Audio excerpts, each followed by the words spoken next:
तो इसके पहले वाले क्लास में आपने क्या पढ़ा था? Transport across the cell membrane, जिसमें आपने डिफ्यूजन को कंप्लीट किया। डिफ्यूजन कंप्लीट हुआ ना? ठीक है। तो डिफ्यूजन में देखा कि भाई डिफ्यूजन जो है वो सॉलिड में भी हो सकता है, लिक्विड में भी हो सकता है, गैसेस में भी हो सकता है। जैसे हम कह सकते हैं कि जो प्लांट है ना, प्लांट में क्या होता है, जिस समय फोटोसिंथेसिस होता है वो CO2 लीफ में जाता है ना, CO2 लीफ में जाता है। तो CO2 लीफ में गया वो प्रोसेस है क्या? डिफ्यूजन है, क्योंकि CO2 एनवायरमेंट में ज्यादा है as compared to the leaf, तो वो चला गया लीफ में हायर टू लोअर कॉन्सेंट्रेशन। उसी तरह से फोटोसिंथेसिस के समय में ही क्या होता है, ऑक्सीजन का अमाउंट जो है वो ज्यादा है लीफ के अंदर, है ना, एज कंपेयर टू एनवायरमेंट। यहाँ पर लीफ के अंदर जो ऑक्सीजन है वो ज्यादा है, तो इसका मतलब है कि क्या होगा, डिफ्यूज करके बाहर आएगा। तो डिफ्यूजन नॉर्मली हम देख सकते हैं कि वो फास्ट और स्लो भी हो सकता है, कॉन्सेंट्रेशन के बेसिस पे। ज्यादा कॉन्सेंट्रेशन है और एक तरफ बहुत कम कॉन्सेंट्रेशन है, तो वो डिफ्यूजन जो है बहुत तेजी से हो जाएगा। डिफ्यूजन में कहता है कि कुछ अगर डिफरेंस है, मतलब बहुत ही माइक्रोन डिफरेंस भी है, समथिंग अगर 1% का डिफरेंस है, 0.1% का डिफरेंस है, तो भी डिफ्यूजन होगा। बस इक्वल नहीं होना चाहिए, वन साइडेड ज्यादा और वन साइडेड क्या होना चाहिए, कम होना चाहिए। डिफ्यूजन इजिली हो जाएगा। डिफ्यूजन का मतलब ही होता है movement of substances from higher to lower concentration, है ना, ध्यान में रहेगा। हायर टू लोअर कॉन्सेंट्रेशन ही मूवमेंट को कहते हैं, डिफ्यूजन कहते हैं। ठीक है, डिफ्यूजन। ठीक है, अब ध्यान देते हैं इसके बाद हमें पढ़ना है जो हमारा सेकेंड पार्ट है, वो डिफ्यूजन के बाद हमें पढ़ना है ऑस्मोसिस। ऑस्मोसिस, ठीक है, टॉपिक बनाओगे ऑस्मोसिस क्या होता है। ऑस्मोसिस क्या होता है उसको समझते हैं। अब ये क्या है, इसमें कह रहा है कि हमको लिक्विड को या सॉरी सॉलिड को या गैसेस को यहाँ पे देखना नहीं है। यहाँ पे देखना है कि सिर्फ और सिर्फ सॉल्वेंट को देखना है, वाटर को देखना है। सिर्फ और सिर्फ वाटर को देखना है, सॉल्वेंट को देखना है। वाटर ही तो सॉल्वेंट है। तो ध्यान देना है, यूनिवर्सल सॉल्वेंट वाटर को ही कहते हैं। तो यहाँ पे हम डायरेक्ट वे में अगर कहें तो डिफ्यूजन ऑफ वाटर, यानी only diffusion of water, water के डिफ्यूजन को ऑस्मोसिस टर्म दिया गया है। वाटर के डिफ्यूजन को क्या कहा गया है, ऑस्मोसिस कहा गया है। ठीक है, तो समझिएगा। तो यहाँ पे कह सकते हैं, लिख सकते हो डिफिनेशन इसका, the movement of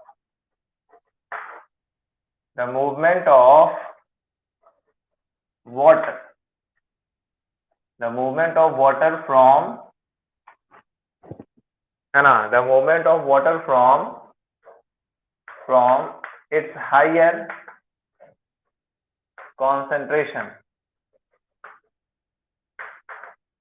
the movement of water from its higher concentration to its lower concentration,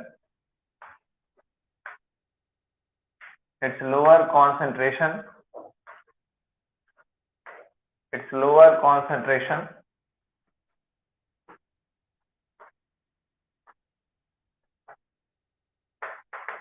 higher concentration to its lower concentration through a semi-permeable membrane, through a semi-permeable membrane is called osmosis. Totally आप ध्यान रखोगे तो diffusion of water ही कहलाता है osmosis, but यहाँ ध्यान देना है कि बस थोड़ा बड़ा कर दिया कि वाटर का ही मूवमेंट है, बस हायर टू लोअर कॉन्सेंट्रेशन, और यहाँ पे क्या एडेड है, सेमी परमिएबल मेम्ब्रेन, है ना, सेमी परमिएबल मेम्ब्रेन। अब यहाँ पे ध्यान देना ये है कि जो वाटर का डिफ्यूजन होगा वो किस कंडीशन में होगा, तो क्या कह सकते हैं, तो ऑस्मोसिस अकर्स बिटवीन, किसके बीच में होता है, osmosis occurs between solution of solution of different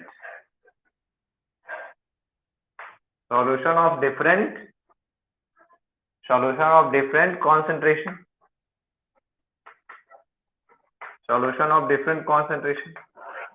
यानी जो सॉल्यूशन होगा उसका कॉन्सेंट्रेशन डिफरेंट होगा। जैसे हम यहाँ पे एक सेमी परमिएबल मेम्ब्रेन डाल दे रहे हैं, मेम्ब्रेन में कुछ पोर्स होता है, इस तरह से आप पोर्स दिखा दो, इस तरह से मेम्ब्रेन में पोर्स दिखा दिया, इस तरह से मेम्ब्रेन में पोर्स दिखा दिया, ठीक है। अब क्या है कि इधर में बड़े बड़े मॉलिक्यूल्स हैं, यानी कुछ अदर मॉलिक्यूल है, not this is the water, ये वाटर नहीं है, और वाटर जो है वो थोड़े अमाउंट में है, लेस अमाउंट में। वाटर है यहाँ पे बट लेस अमाउंट में है, बट एक तरह से सॉल्यूशन बन गया। यहाँ पर भी मॉलिक्यूल है, बड़े बड़े मॉलिक्यूल्स यहाँ प्रेजेंट हैं, लेकिन यहाँ पे हमको दिखाना है थोड़ा डेंस वाटर कंडीशन दिखाना है।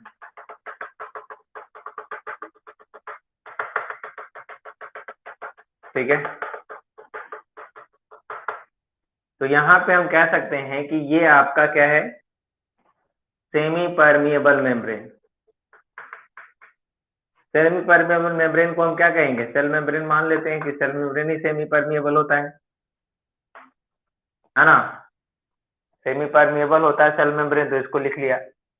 अब हमें करना क्या है कि कॉन्सेंट्रेशन जो है इधर वाटर का ज्यादा है, यानी हम लिख सकते हैं यहाँ पे कि ये जो है हायर कॉन्सेंट्रेशन है ना, हायर कॉन्सेंट्रेशन ऑफ वाटर, और इधर लो है, लो वाटर कंटेंट, लो वाटर कंटेंट है। तो क्या होगा, मूवमेंट ये डायरेक्शन लेगा, जो वाटर का मूवमेंट है वो इस डायरेक्शन में होगा। ठीक है, वाटर का मूवमेंट जो है वो इस डायरेक्शन में होगा। ठीक है, तो यहाँ पे रिप्रेजेंट कर दो वाटर मूवमेंट इस तरह से। अरे बस समझ में, ज्यादा से कम की ओर वाटर चला गया, this is the diffusion. Clear है?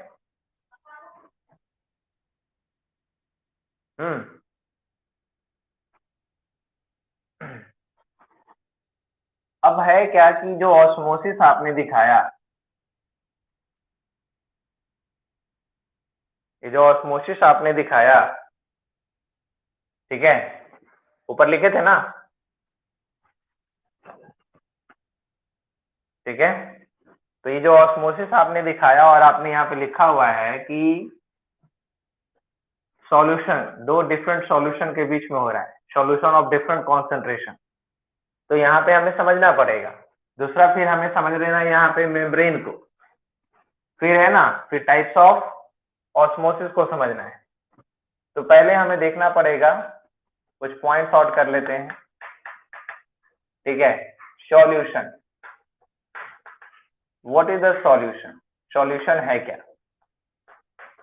सॉल्यूशन का डेफिनेशन डू यू नो, मालूम है आपको क्या होता है? द मिक्सचर ऑफ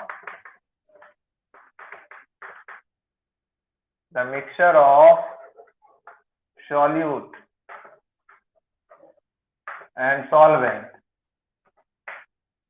है ना, the mixture of solute and solvent, किसी भी प्रोपोर्शन में कह सकते हैं, the mixture of solute and solvent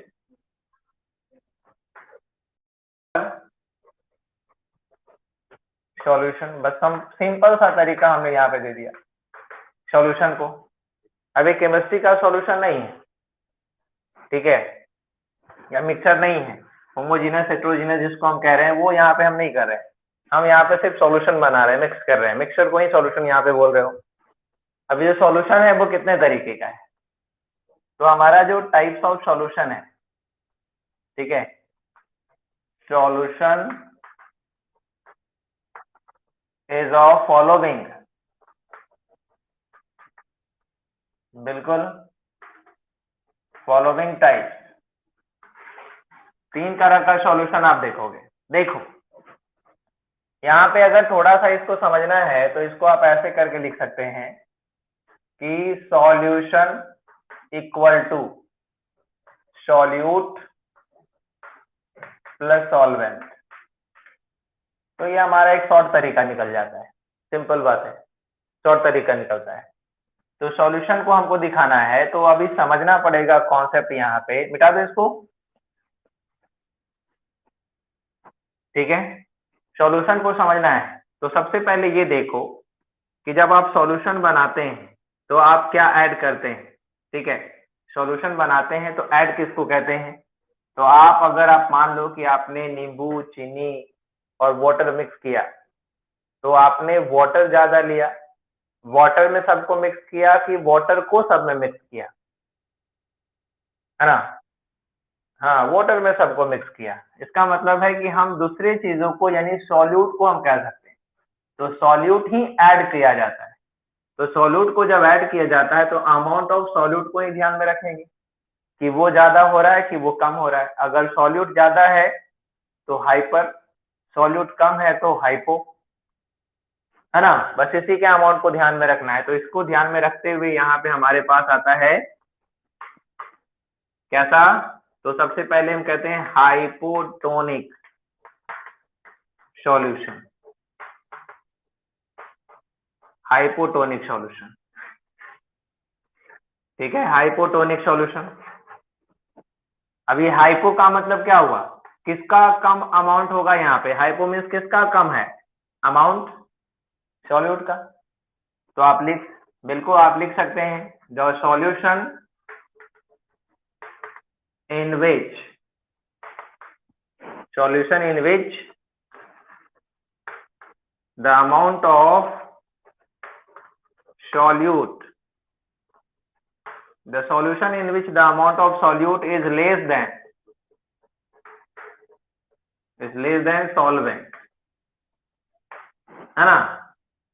solution जिसमें अमाउंट ऑफ सॉल्यूट क्या होगा, कम होगा सॉल्वेंट से। The solution in which the amount of solute is less than solvent, comma called hypotonic, hypotonic solution, hypotonic solution. Any problem, ये बनाने की चीज है, प्रैक्टिकली है, बना सकते हैं आप। बी में क्या है, हाइपरटोनिक, हाइपरटोनिक सॉल्यूशन। तो हाइपरटोनिक सॉल्यूशन में जस्ट अपोजिट कर दो, क्या होगा, द सॉल्यूशन, हाँ, the solution in which the amount of, the amount of solute is more than, बस लेस देन मोर देन कर लेना है, क्या समझा, आसान है ना, कॉमा कॉल, याद हो गया।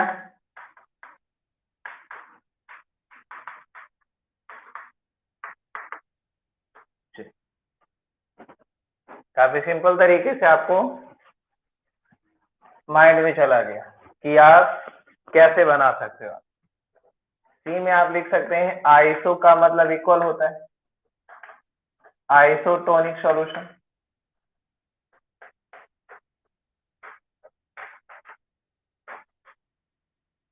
Isotonic solution, isotonic solution. तो आइसो मतलब इक्वल है, तो कह सकते हैं the solution, the solution in which,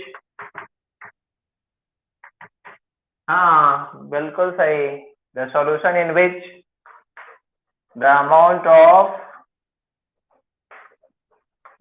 of solute is equal,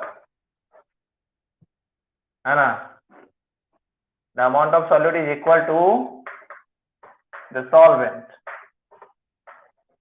equal to the solvent, is called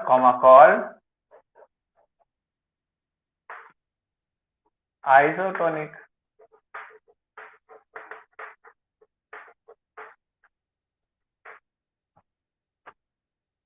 any problem?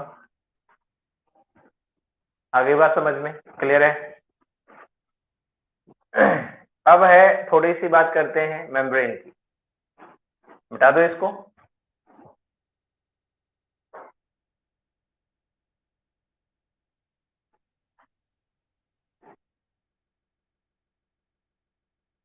ठीक है, तो ये मिटा दिया जा रहा है। हाइपरटोनिक सॉल्यूशन आप लिख ही सकते हो। अगर आपने एक लिख लिया तो आप तीनों लिख सकते हो। वन कॉन्सेप्ट 3 क्वेश्चन आंसर आप कर सकते हैं। चलिए, अब यहाँ पे क्लियर है?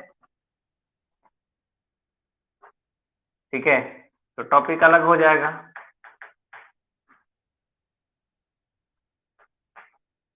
There are following types of membrane.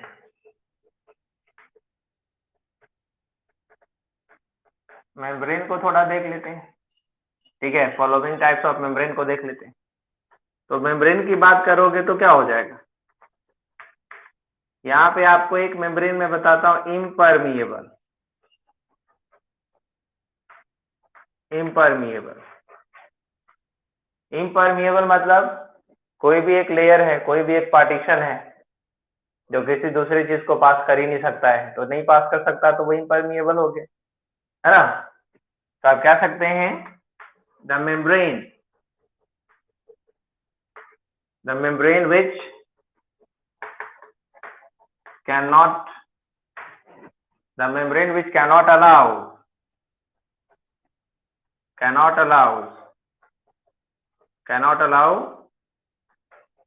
any substance to pass across it या to pass across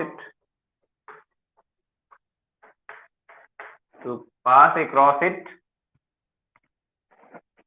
इट का मतलब यहाँ पे मेम्ब्रेन से है ना? To pass across it is called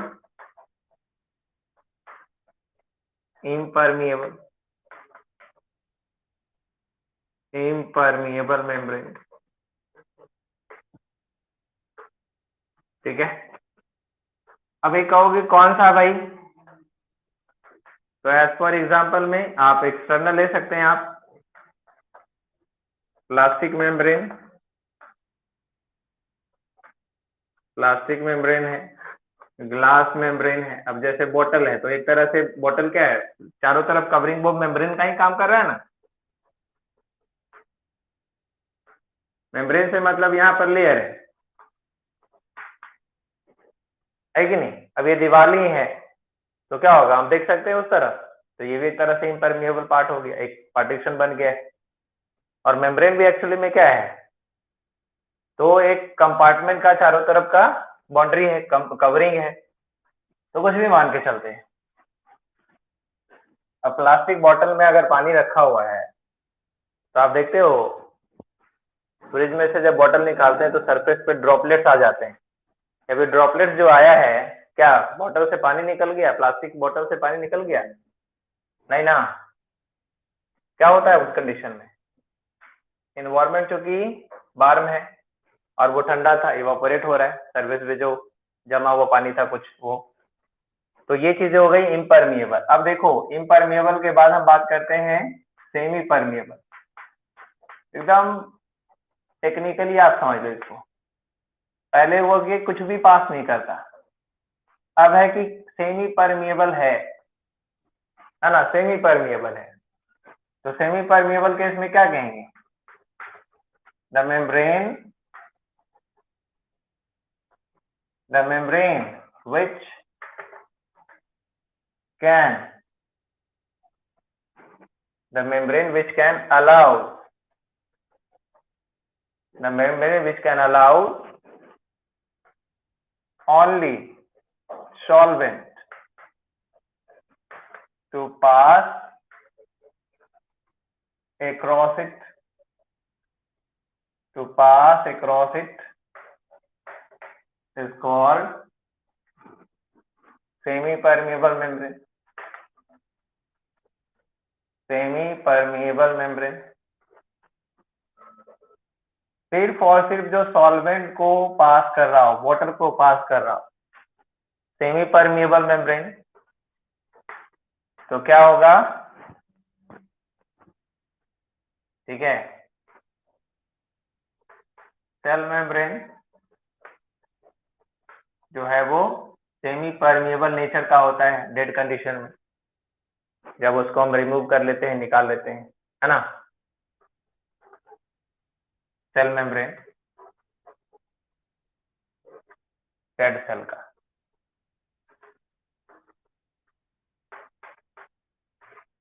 actual nature जो होता है वो, ठीक है।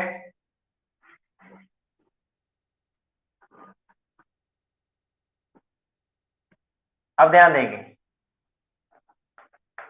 इसके बाद क्या होगा? सेमी परमिएबल के बाद एक बात करते हैं, सेलेक्टिवली परमिएबल। सेलेक्टिवली परमिएबल,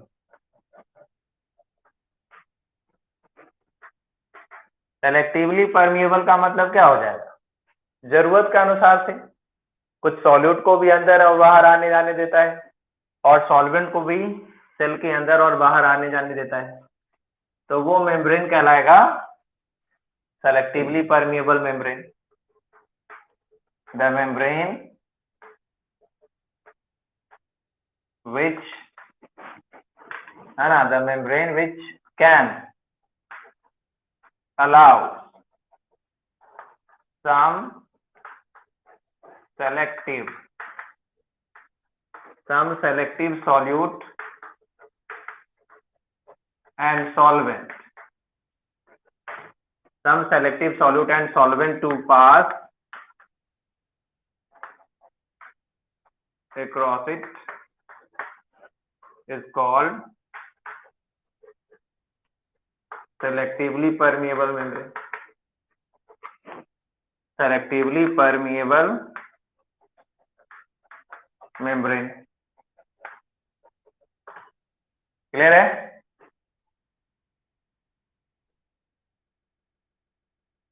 आ रही बात समझ में? अब ध्यान देंगे, इसमें भी कौन हो जाएगा? Cell membrane. Cell membrane living condition में, लिविंग मेम्ब्रेन, जब लिविंग मेम्ब्रेन हो तो यानी लिविंग सेल हो तो, और डी कंडीशन में देखो तो क्या हो जाएगा? Permeable, permeable membrane. Permeable membrane किसको कहेंगे? तो क्या होगा? The membrane which can allow, which can allows both solute and solvent to pass easily,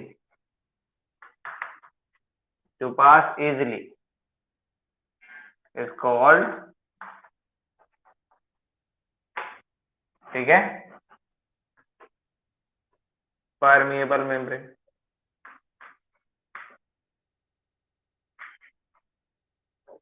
permeable membrane,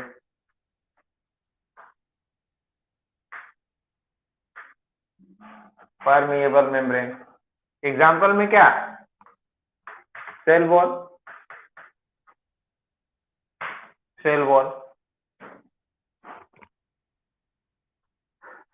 clear है?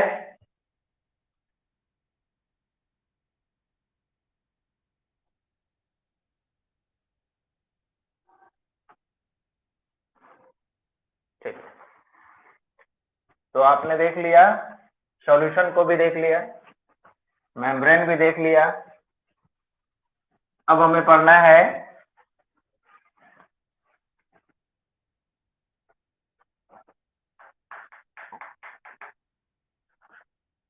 there are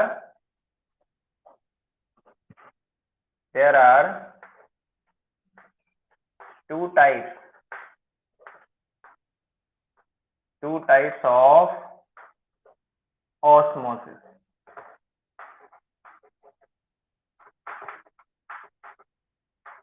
two types of osmosis,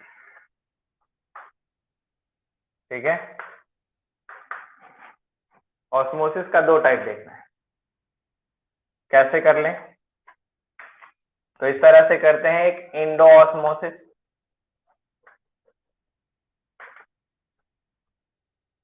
Indo osmosis.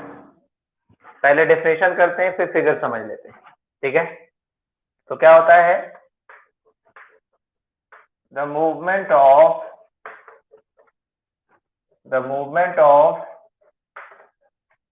water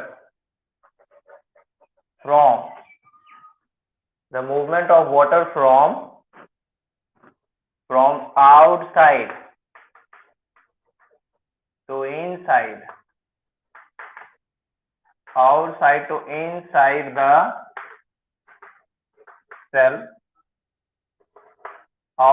to inside the cell, via, ma'am ये direct बोल सकते हैं, outside to inside the cell is called endo osmosis. बाकी तो हमने पढ़ ही लिया है। यानी वाटर का मूवमेंट सेल के आउटसाइड से होगा, यानी movement of water from outside to inside the cell, ठीक है। अब इसको समझना है, कैसे क्या, तो ध्यान देना, समझना। मान लिया जाए कि आपने एक बीकर लिया, इस तरह से आपने एक बीकर लिया हुआ है, ठीक है। अब बीकर लेते हो, अब बीकर में आपको यहाँ पे डालना है सॉल्यूशन, ठीक है। सॉल्यूशन कैसा इस्तेमाल करेंगे? तो सॉल्यूशन जो हम इस्तेमाल करेंगे वो कैसा होगा? हाइपोटोनिक होगा, हाइपोटोनिक सॉल्यूशन। और इस हाइपोटोनिक सॉल्यूशन में हम ड्राई रेजिन लेंगे। किसमें?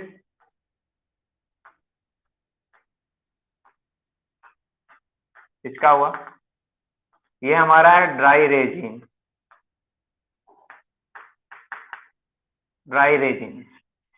इस ड्राई रेजिन को आपको पुट कर देना है, हाइपोटोनिक सॉल्यूशन में डाल देना है। जब हाइपोटोनिक सॉल्यूशन में आप इसको डाल दोगे, इस तरह से आप इसको अगर डाल देते हो, तो चूंकि पिचका हुआ है, इसमें वाटर कॉन्सेंट्रेशन तो कम है और इसमें वाटर कॉन्सेंट्रेशन क्या है? ज्यादा है। तो सीरियसली क्या होना शुरू हो जाएगा? रेजिन्स के अंदर आप सूखा हुआ सीड जब डालते हो, पानी में जब सूखा हुआ सीड डालते हो तो फूल जाता है कि नहीं फूल जाता है? फूलने की वजह इंडो ऑस्मोसिस, ठीक है। तो यहाँ पे डाल दिया। अब आगे का जो कार्यक्रम यहाँ पे है, जो प्रोसेस चल रहा है, वो क्या है? प्रोसेस चल रहा है इस तरह से, ऐसे करके। यहाँ पे फिर से देखते हैं बीकर में, तो कंडीशन क्या हो गया होगा? कंडीशन हमारा हो गया है कि जो बीकर में हमने डाला था ड्राई रेजिन, उसमें वाटर इंटर कर गया, और वाटर जब इंटर कर गया, वाटर इंटर करने से क्या हुआ? रेजिन जो है वो क्या हो गया है? स्वेल कर गया। रेजिन जो है वो क्या हो गया? स्वेल कर गया। स्वेल रेजिन, है ना, रेजिन स्वेल कर गया। ऐसा इसलिए क्योंकि वाटर इसमें इंटर कर रहा था। तो एरो जो दिखा रहे हैं, इसको आप दिखा दो कि क्या हुआ यहाँ पे? इंडो ऑस्मोसिस हो रहा है, इंडो ऑस्मोसिस हो रहा है। आ रही बात समझ में? यानी हमें देखना पड़ेगा कि इंडो ऑस्मोसिस किस में हुआ? तो हाइपोटोनिक सॉल्यूशन में हुआ। और सीड जो है वो स्वेल कर जाता है, रेजिन से स्वेल कर जाता है, वो उसकी वजह क्या है? Indo osmosis. अच्छा ठीक है, तो यहाँ पे लिख सकते हैं इंडो ऑस्मोसिस अकर्स इन, या हाँ ठीक है,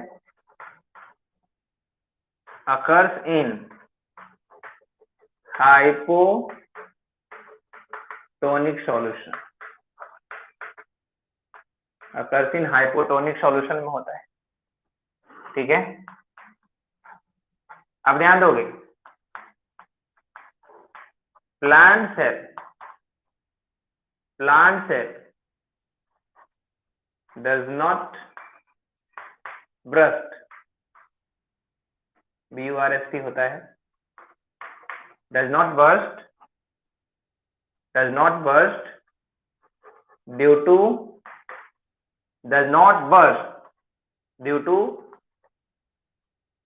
excess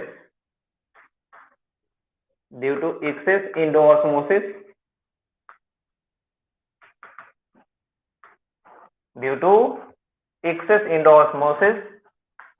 because of cell wall presentation. Cell wall presentation के कारण या सेल वॉल प्रेजेंट होने के कारण प्लांट सेल क्या होता है, ब्रस्ट नहीं करता है। ठीक है, घुसल कर जाएगा, टर्जिड हो जाएगा, फूल जाएगा, फटेगा नहीं। ठीक है, in case of animal cell क्या होगा, animal cell get burst due to excess endoosmosis because of absence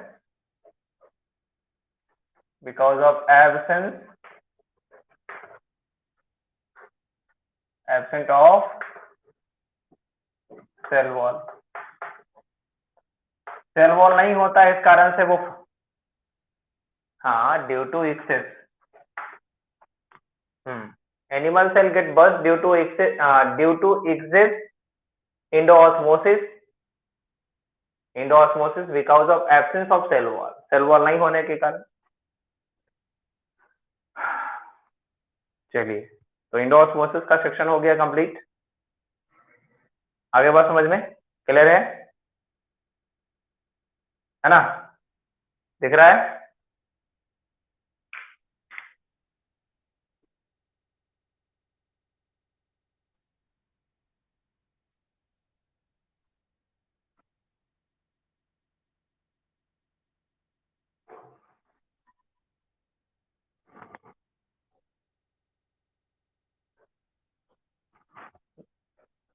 बंद कर दूं?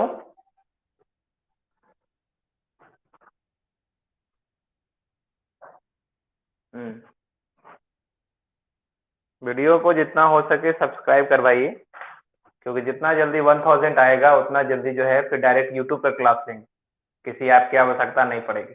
ठीक है, जितना जल्दी हो सके सबको मदद करनी चाहिए, सबको हेल्प करना चाहिए, अपना सोर्स लगाओ, इस्तेमाल करो। क्या क्या होगा?